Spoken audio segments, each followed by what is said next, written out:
The following trailer is rated H for honest. In a first-person shooter genre dominated by military power fantasies and semi-historical clusterfucks, one shooter will rise and take its place as the awkward middle child of the FPS family. Except this time, that child is a big-ass robot. Titanfall. Enter the world of Titanfall, a should-have-been-obvious mashup of Call of Duty and Gundam, minus the anime, where apparently the most plentiful resource is giant mech suits, in an endless interplanetary colony war, in a vision of futuristic conflict that's almost as impractical as it is awesome.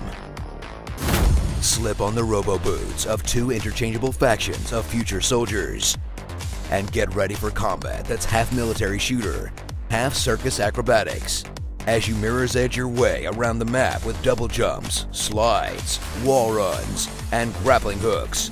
Then use your wacky homing pistol to take down waves of AI opponents, designed to make you feel better about yourself, until you unlock your Titan and call it out of the sky like a Power Ranger.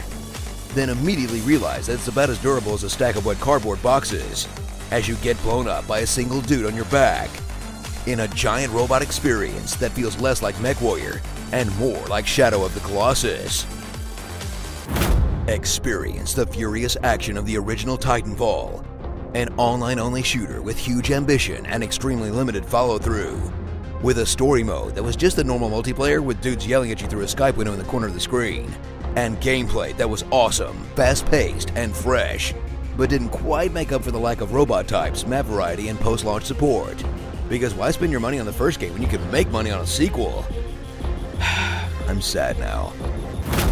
Drop a big robot man into Titanfall 2's campaign mode, as the radio play style of the previous game is abandoned for the real thing, and you put on the pilot helmet of the world's most generic white guy protagonist, Jack Cooper.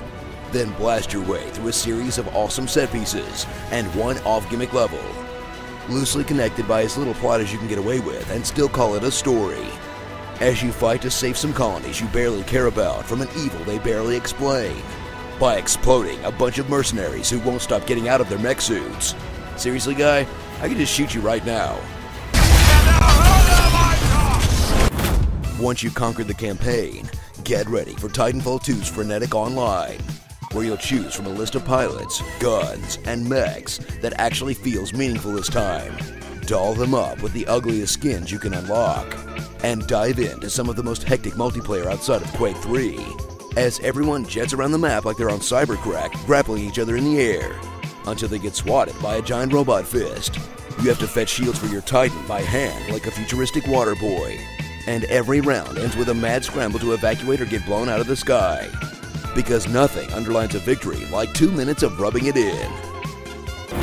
So grease up those gears, and get ready for some hot robot-on-robot on man-on-robot action.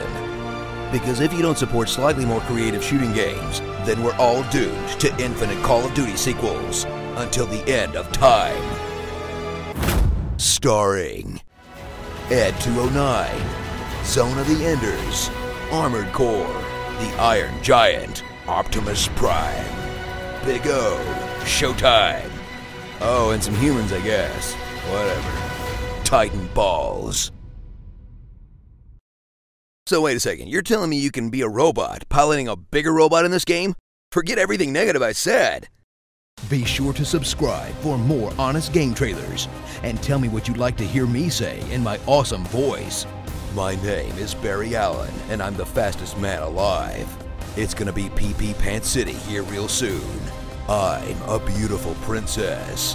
Where did I leave the remote? Floor ice cream gives you health.